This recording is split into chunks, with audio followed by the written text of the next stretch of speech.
Greetings Masala Britons and Masala World. It's the 7th day of the Masala tour and I'm at a studio in Birmingham, a BBC radio studio, and they've asked me to do broadcasts for all over the nation, the local radio stations in different parts of the country, and about the Masala tour, and they want their listeners to know about it and to find out how to follow the tour.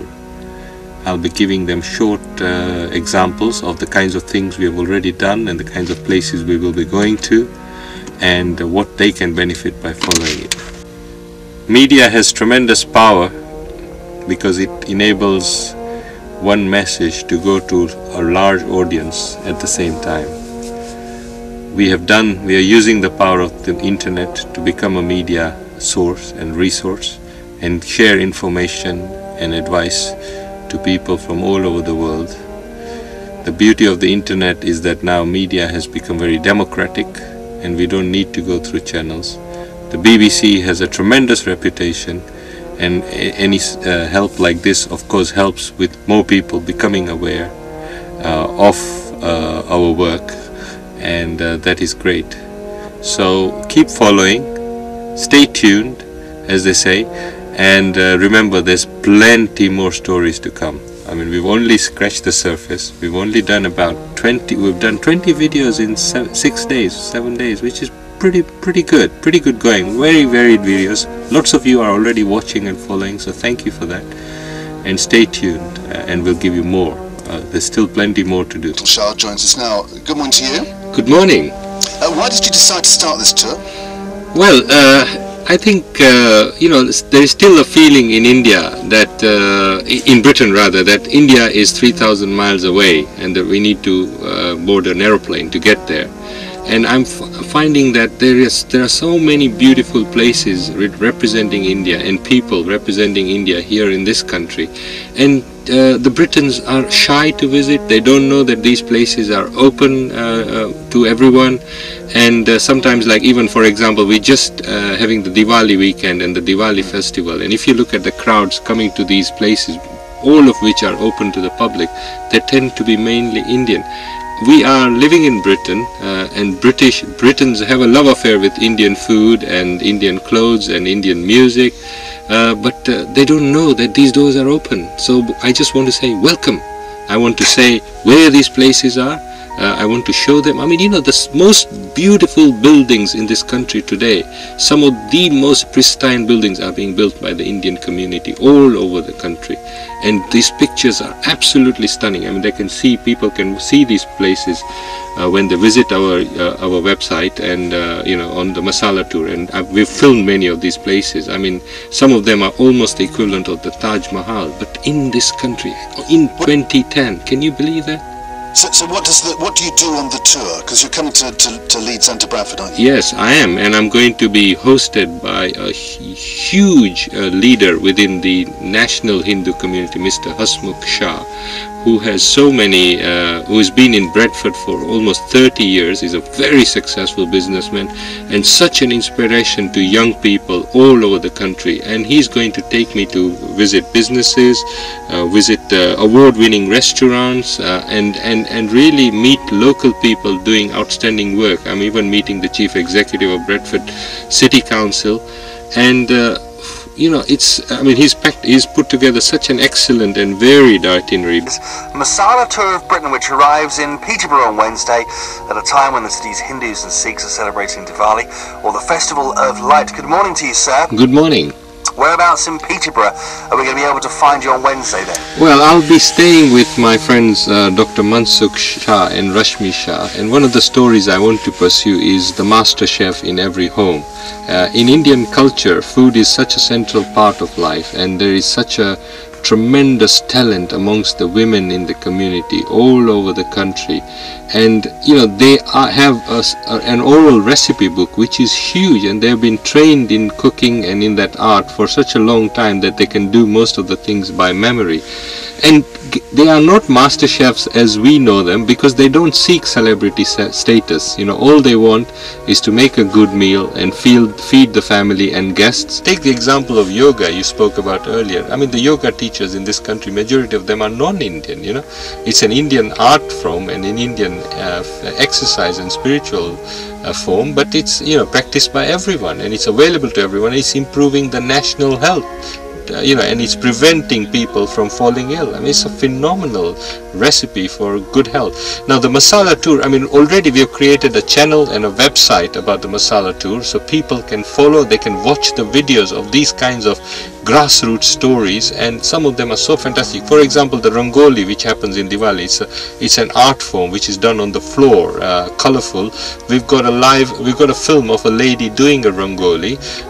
It's become a bit of a mission for my next guest in the studio to discover the legacy of that relationship in communities around the West Midlands, around the UK.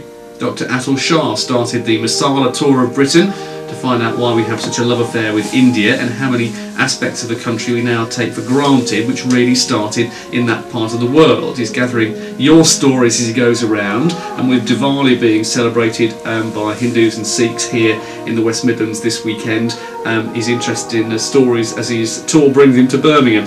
Atul, good morning to you. Good morning, Andrew. Thank you very much indeed for joining us as part of your journey around our area. Tell us more about your decision to do this and what you're trying to achieve here. You know the phrase, the grass is greener over there, or you know, we cannot see the wood for the trees. These are all English phrases. Yes. And at the moment there's huge attention about the India in India and how hot it is, how dynamic, how creative, blah blah blah. Yeah. Actually, everything is happening right here under our noses. You know, there may be an economic recession in this country, but boy, there is a boom within the India in Britain, and I see it everywhere. And this is because the Indians are hardworking, they're excellent entrepreneurs, and they can cope with any kind of pain or any hardship and make something out of it. And I think this is enriching the whole country. This is a community which is not just selfish, but it is actually very selfless. I'm staying at the home of my friends Mr. Dheeraj and Sarla Shah, and the amount of leadership skill that they have, the number of people they have influenced through their advice, through their support, and the communities, the respect that they have within all the various communities of Birmingham is huge. And I just see it for myself when I go and visit with them to different places during Diwali. Everyone is stopping there saying, "Hello, Mr. Dheeraj, hello, Mr. Dheeraj." I mean, it's quite interesting that you talk about the spirit of Diwali, and I think I'd have to agree with you, having spent some time with Hindus and Sikhs myself and seeing their generosity.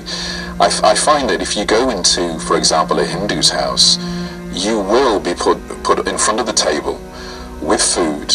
You'll be served as though you were a king, and there is that sense that community and connecting with people, whatever culture, whatever background, is a very important part of the culture. I guess Diwali looks to reach out not only to their own community but to also others.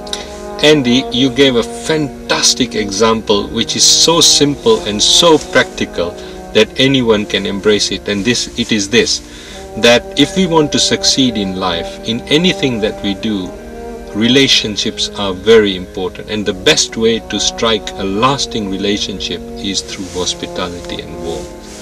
And this is why the Indians are doing so well in this country, because they have that grace, they have that hospitality, and they build lasting relationships in whatever they do. But you know what? That's a very simple formula that anyone can copy. If somebody comes to your house, don't even wait for them to ask something. Offer them a glass of water, and that kind of is a simple expression of your welcome, of your acknowledgement that they have arrived, and give them that warmth, give them that smile, you know, and these things will go far. I mean, the Indians of course also give a meal, as you said, and you know, really welcome, but you know, this is a formula that anyone can copy. There's no copyright, you know, and they will see the results of that formula right here, right now, in their immediate experience. We all like to be received warmly, you know, but you know, why can't we turn it the other way and say, let us receive others warmly, you know, and let that ripple to life, to society, and it's very simple. Namaste Oxford, and good morning. Good morning. Now, why did you decide to start this tour? Well, I am a British citizen and I'm very concerned about the crises, the wide range of crises facing Britain, economic, social, physical, etc.